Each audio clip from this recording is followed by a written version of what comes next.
Hey guys, welcome back to my channel. My name is Sterling, and as most of you know, I just finished up a 6,000-mile solo ride around the western United States this summer, and a lot of you have been following that series. I really appreciate it. I appreciate your comments and your enthusiasm, and I know that you've had a lot of questions along the way, and so in this video I'm going to answer all of your questions about the gear that I used, how it performed, and some of your other questions. So that's what this video is all about.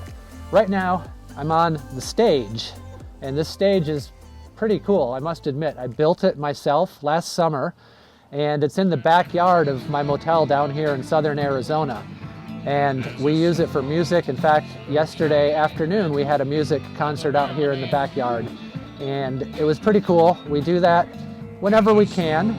And if you come down here and visit us, maybe you'll happen to come across some live music. So that's where I'm at, in the backstage here in southern Arizona.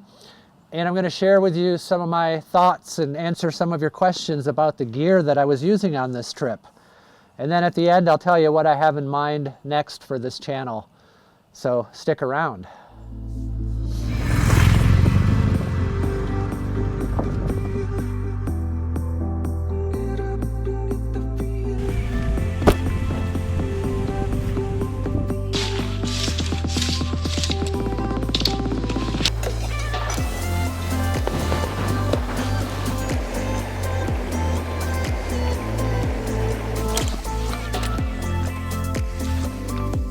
And I might mention that I'm trying out an Amazon store. So basically, it's a link that you can go to, and all of my gear will be listed in one place. And of course, I get a small commission from that. So if you guys want to help out the channel, if you purchase anything from that store, it helps me make more videos like this. So I've had a few questions about the bike that I rode on this trip. It's a BMW, it's a 2017 R1200 GS, the Rally Edition. And I'm not going to go into much detail about the bike in this video because I'm going to do a separate bike review video in the future. But I will tell you that I did have one major problem with this bike on the trip. And you didn't see any of that in the video, and there's a reason for it, which you'll learn about when I do the bike review video. So that's coming up. So to answer some of your questions about the riding gear that I was wearing on this trip, so the first piece of gear is my climb jacket, and this particular model is the Climb Latitude jacket. And as most of you know, Climb makes some serious all-weather motorcycle adventure gear. It's fully waterproof. It has the crash protection built in, but this is what I wore on this trip. A few of you asked about the pants that I wore on this trip. I wore a pair of BMW denim jeans. They have crash protection built into them. They're not your typical adventure motorcycle gear like the pants that would go with the Climb jacket.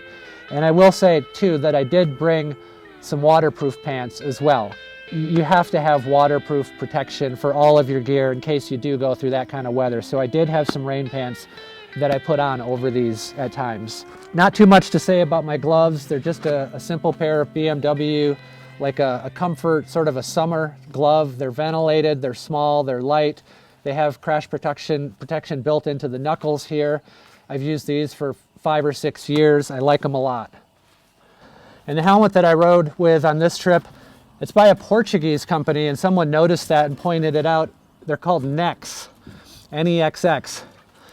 And I got this helmet in 2016 when I did a ride down in South America. It was called Expedition 65.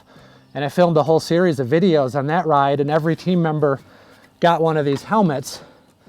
If you're interested in seeing that series about riding in South America, I'd be happy to post it. I've never shared it on YouTube before, and it's really cool. It was an epic 65-day tour of South America, so let me know in the comments if you want to see that. But this is the kind of helmet that I used on this trip. I also have a modular Schuberth helmet where it flips up and down. I like that one a lot. I ride with that a lot. I like being able to just flip up my visor. But the advantage of this helmet is that it's lighter and it has better airflow. And because I was riding in the heat of summer, I chose to go with this helmet, and I really didn't regret it at all. One thing I will point out about this helmet is that I have this mount right here, and it's for my GoPro.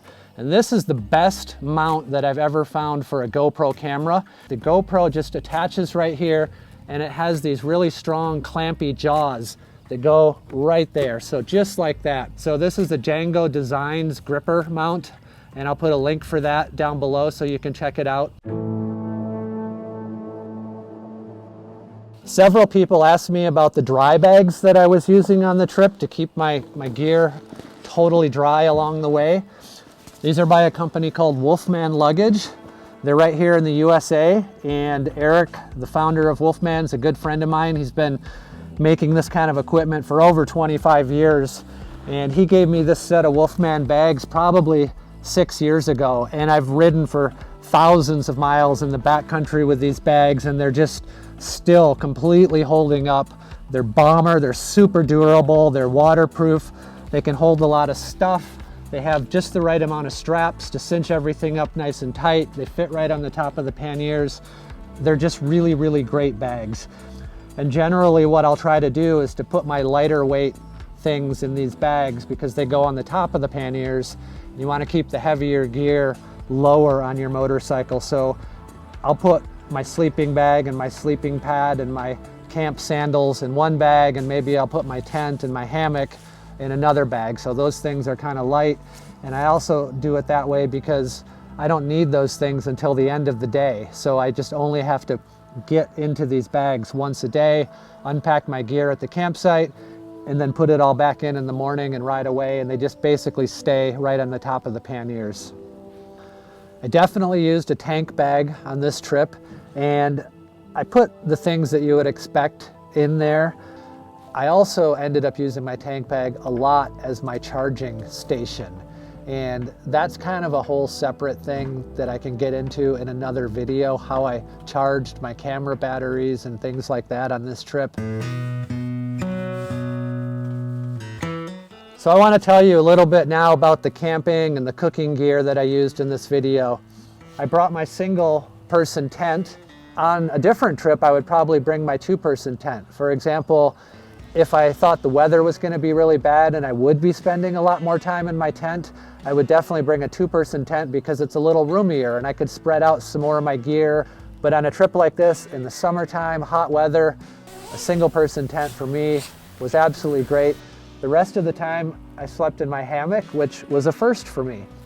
You know, I thought it was a lot more comfortable than I expected it would be. You know, it didn't make my back sore. I was able to move around in it and find good sleeping positions. And I just really enjoyed it. I liked being up off the ground. I liked the open air feeling of not being inside of a tent. Maybe the only disadvantage I encountered was that when it was really cold up in some of the higher elevations, you know, you don't have any insulation on the bottom. And so unless you had a sleeping pad or something like that, it could get a little cold. Now, as far as sleeping pads go, usually when I'm camping in a tent, I would bring a small inflatable air mattress. And I started out on this trip with one of those, but I ended up sending it back along the way because I found I just wasn't really using it. I was spending so much time in the hammock and it was just taking up some extra space, and I was trying to pare down a little bit, so I sent it home. That said, I did end up sleeping in the tent quite a few nights on this trip. And when I did sleep in the tent, I didn't have an air mattress. So I basically just slept on the ground, or I would lay my riding jacket out in my pants and some things to try to get a little cushioning, a little padding underneath me. And I slept on that. So it wasn't the most comfortable sleeping in the tent without an air mattress. It's something that I really like sleeping on when I sleep in the tent. But again, I sent it home. So wasn't the worst thing in the world, but that's what happened. I brought a pretty warm sleeping bag on this trip, and that's another thing that I have several of. I have 3 different sleeping bags for kind of different temperature ratings. But on this trip, I knew I would get up in some high elevations and I expected that it might be kind of cold, so I brought a much warmer sleeping bag. It's a down sleeping bag. I think it's rated to about 15 degrees. And I was really happy that I made that choice because it did get pretty cold. And I was really comfortable in that bag, and it's, you know, it takes up a little bit of space, but not too much because it's down. It kind of packs up pretty good.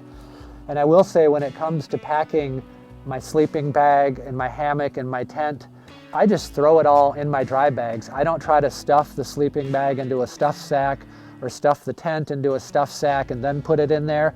I just put the sleeping bag right inside my dry bag, and I just throw the tent right inside the dry bag, and it just makes packing up a lot easier. A lot of you asked if I brought 2 camping chairs on this trip. Some of you might not have noticed, but it's true. I started out the trip with this chair. It's called a Kermit chair. They're kind of premium, they're a little bit expensive, but they're really comfortable, and they do disassemble and pack up small enough that you can carry them on a motorcycle. I really like this chair a lot. I'm definitely going to continue using it, and I'm glad that I bought it. But that said, I sent it home, and I got this chair, the one that I'm sitting in now.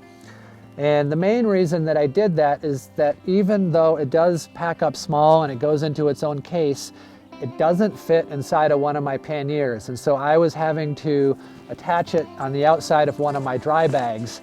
And I don't want to do that. I just want my dry bags to be on the top with nothing else attached there.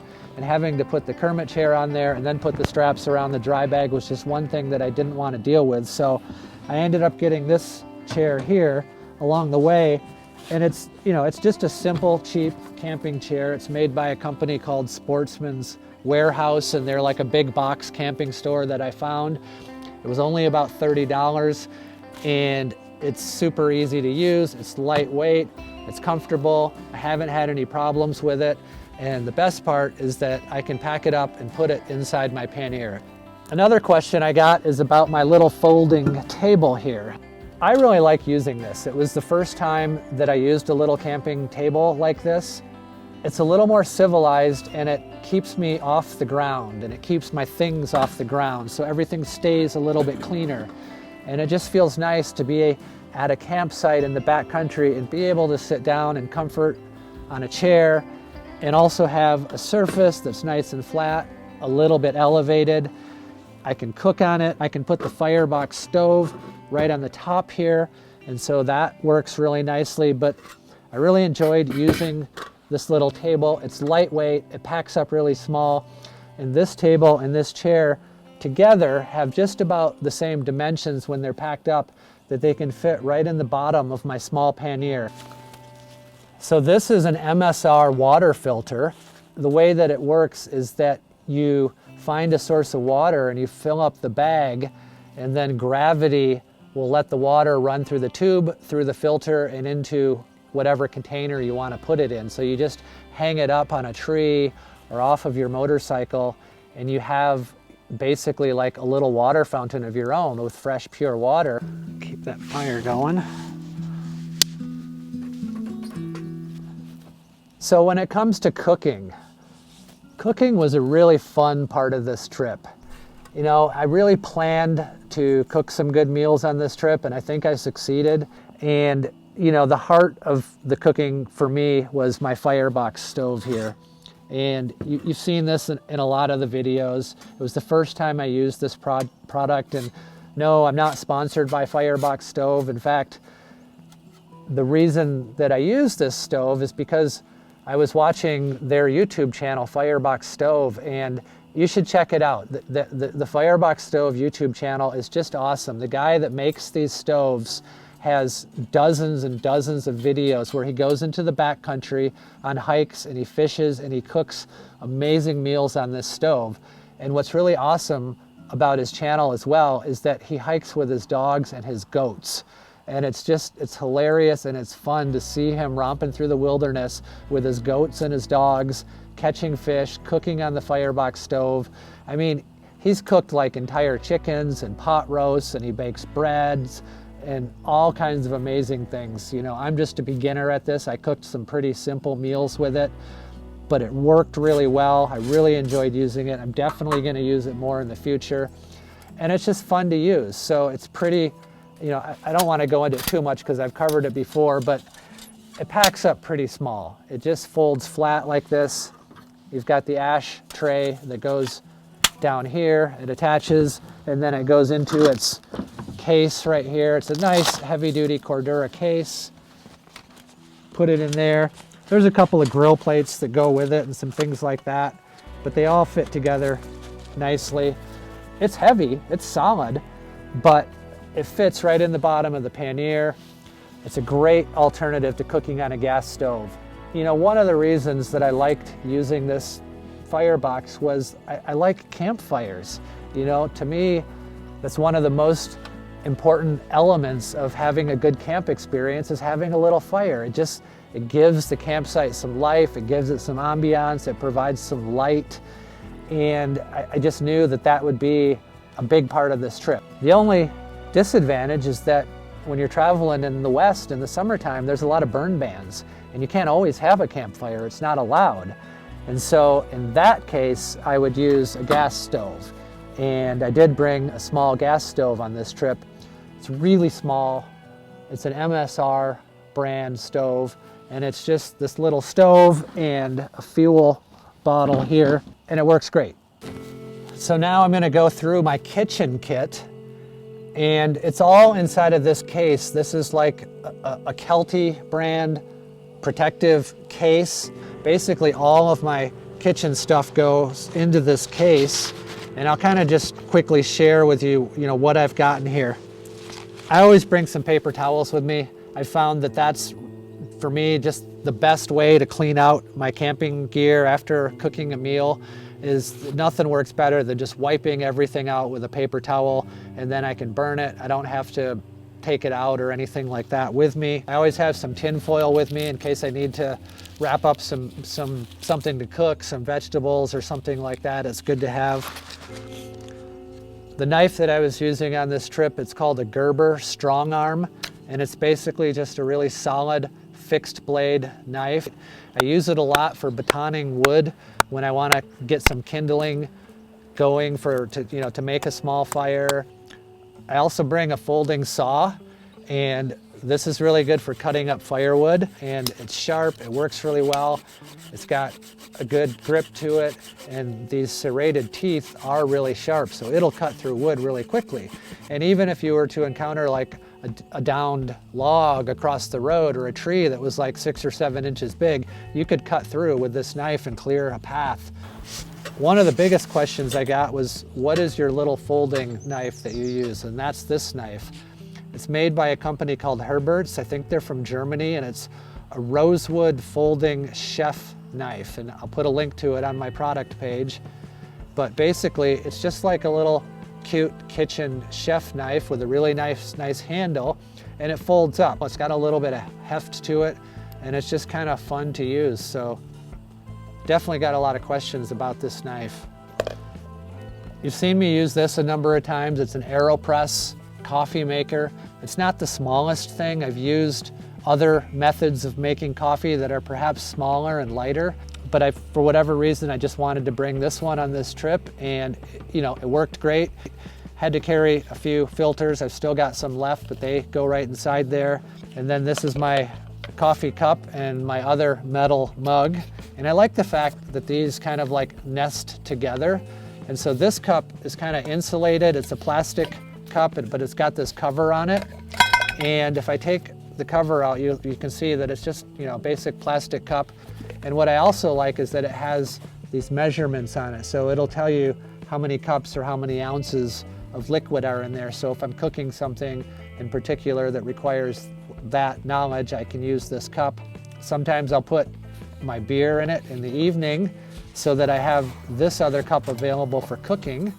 And this is a great cup. It's just simple. As you can see, it's all blackened and tarnished from cooking on the firebox. But I use it to heat up soup, or I use it to heat up water in the morning. And then this one just goes inside of it, and these fold down. So super simple, super compact. A good pair of pot grabbers. I got these from Firebox as well. I really like them. They're probably the best pot grippers that I've ever used. Super lightweight, really good gripping attachment there. I did some research on the internet to find a pair of tongs. And usually tongs are really long and kind of hard to pack, and I wanted something that was really minimal, but that would just be good enough to like grab a piece of meat on the grill and turn it over, or something like that, when I'm dealing with hot things, or if I wanted to move some coals around. So I found these tongs. They're only about 6 or 7 inches long. They're nice, they're very useful. You can pull this handle and they stay closed, and they fit right down inside here.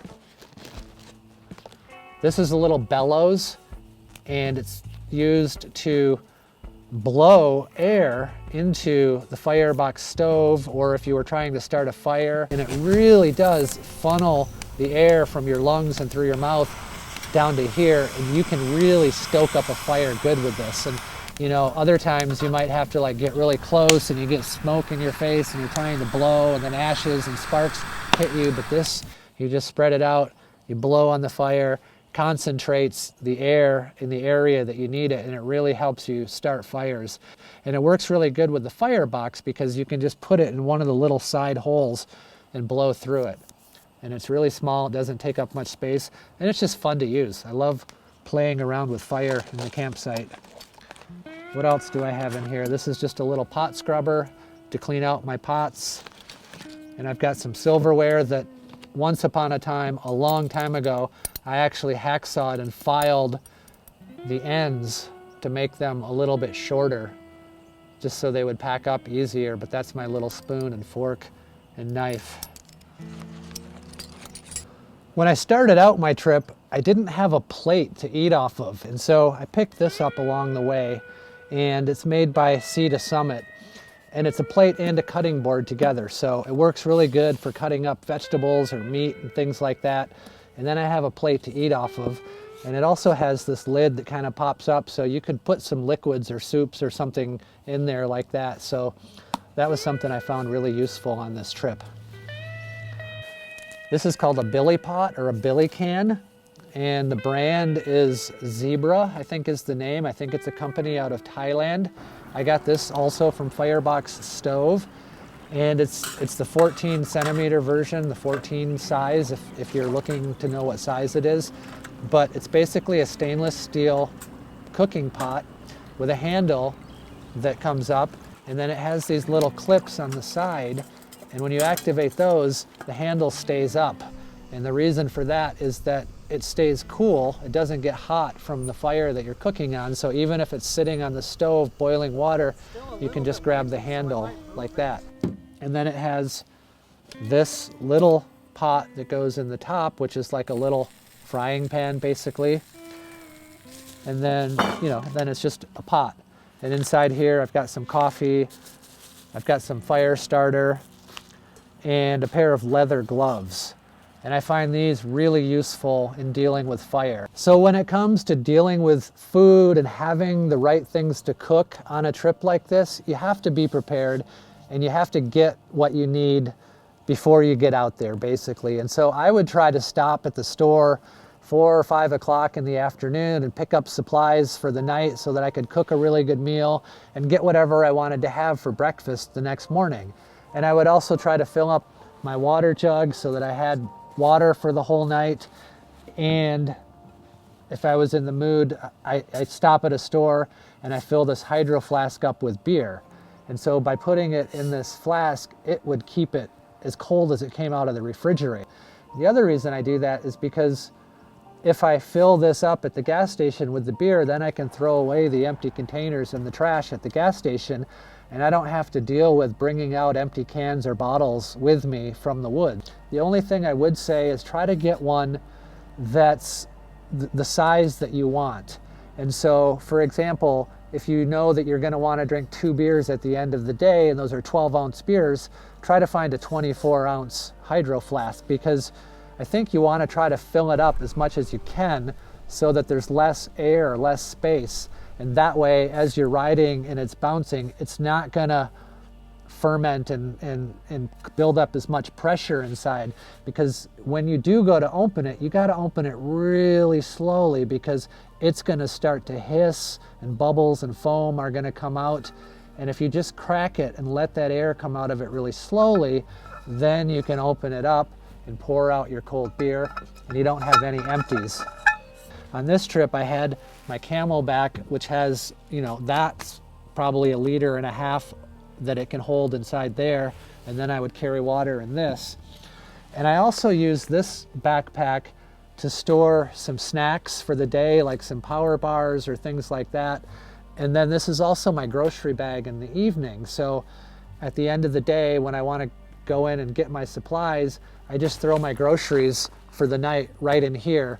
and I don't have to fuss around with trying to find space in my panniers or attach a grocery bag to something. I just put it right in here, get to the campsite, my food is in here, then I put the trash right back in here, and I can empty it out when I get to the gas station in the mornings. The only food or things that I would carry with me ongoing on a regular basis that I always wanted to have would be olive oil, salt and pepper, and coffee. There's so many things that you can cook if you just have a little bit of olive oil and salt and pepper. And of course, I just always like to have my coffee in the mornings. All right, let's talk about clothing. It's pretty simple, and I know I already covered it in the video where I showed you how I do my laundry, but my theory for this trip was that basically I would bring 3 pairs of the basics, so like 3 t-shirts, 3 socks, and 3 underwear. And I chose 3 for a very specific reason, and that reason is that I would wear each of those for 2 days, which would give me a total of 6 days worth of clean clothing, and then on the 7th day I would do laundry. So that's my clothing bag. It's not very big. And then this is another clothing bag, and this is more like my warm weather campsite gear. And what's cool about this system is that when I get to the campsite, I pull out my long underwear and I put that on for, you know, those cold nights around the campsite. And if it's really cold, I have a little down jacket that I could also put on, and a beanie, because it's really important when you're sleeping in a sleeping bag, your whole body is warm, but you can lose a lot of heat through your head. And so having a little cap like this makes those nights a lot better. And I also carry a pair of swimming trunks in this bag. But in general, when I'm sleeping at night, I might be wearing the long underwear and the beanie, and then I'll just leave the rest of this in this bag, and it becomes my pillow. So that's really nice. And what I like also about this bag is that you can turn it inside out and it has fleece, so it's really comfortable. So these are my camp sandals, and they're made by a company called Luna, and it's a friend of mine, his name is Barefoot Ted, that started this company. It's really important to have a pair of footwear besides your motorcycle boots, so that when you get to your campsite at the end of the night, you can take off your boots and have something else to wear. And these work really well in the summertime when it's nice and warm and hot out. I wouldn't necessarily use them if I was going to be in a wet, muddy, cold weather environment, but in the summertime they work great, and they're super minimal. They just pack up really small, so I just put them in one of my dry bags. They're very lightweight.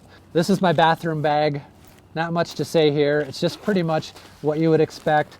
I keep a roll of toilet paper in here, toothpaste, toothbrush, shaving cream, some ibuprofen, that kind of stuff. I always keep my headlamp in here too for some reason. It just, that way I know where it is, and I don't usually need it until nighttime when I'm off the bike and I'm unpacking my things, and then I know my headlamp is inside my bathroom bag right here. This is where I keep all of my motorcycle tools, and I chose to put them all in this bag so that they're all in one place, and this bag fits right in the bottom of my pannier. So tools are generally one of the heavier things you're going to carry, so you want them to be low center of gravity on your bike. On the inside here, I've got a tool roll. This is the Cruise Tools set. It's from TourAttack, and it's, you know, designed for my motorcycle, so that's my basic tools. And then I supplement it here with a tire patch kit.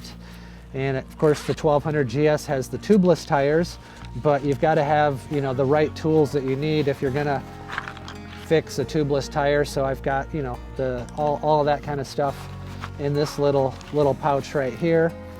And then the other important aspect would be an air compressor. And so that's what this little case is here. This is a Slime brand. There's lots of them out there. You know, this isn't maybe the best or the smallest, but it's what I have. It works. It's an air compressor, and it's super important to be able to change a tire, to fix a flat tire, because if you get out 100 miles in the backcountry and you're all by yourself and you get a flat tire, you need to be able to fix it. And then in this little case, I've just got some extra things that I would recommend bringing: some duct tape, zip ties, got some Loctite right here, some JB weld, and a BMW strap. And these things are like gold. You can go to your BMW dealership and pick them up, usually for $1 or $2. They're what they use to strap the bikes when they come on a shipping container, and they bring them in, and then they have all these straps left over. And every time I go to a dealership, I buy whatever ones they have because I just find them so useful. I use them around the house, I use them on my van, and I always carry one of them with me because I've just used them innumerable times for different reasons. On this trip, one of my pannier lids broke, and it would, rattle, or it could fly up and down, so I actually used the strap to put around the pannier and to hold it in place until I was able to get back home and repair that. I really like this system. The only thing that I found that I don't like is on those occasions when I want to go for a ride without my panniers. Let's say I'm just going out for a day ride and I don't need panniers because I'm not bringing a bunch of camping gear with me, but I still want to carry my tools and my compressor because I could still get a flat tire. And so then, I have to bring this with me. And if I don't have panniers, it's not the easiest thing in the world to attach to my bike. However, I have a new solution for that thanks to Outback Moto. They recently sent me a toolbox that mounts on the inside of my pannier rack, so I can put some of my tools in there and they stay in there and it's lockable. And then when I remove my panniers, I still have tools inside of that little toolbox. So that just about wraps up this little video of answering your questions and telling you about some of the gear that I used on this riding solo project. And I hope that helps. I hope that you've learned a few things in this video and that it helps consolidating it all into one video. So if you have any other questions about this kind of stuff, feel free to drop me a comment and let me know. Or if you have any other thoughts and suggestions about this channel or what you'd like to see, feel free to let me know. It's getting cold out. It's kind of getting late at night here, and I'm going to turn off the lanterns and go inside and warm up and say goodbye for now, and we'll catch you up in the next video.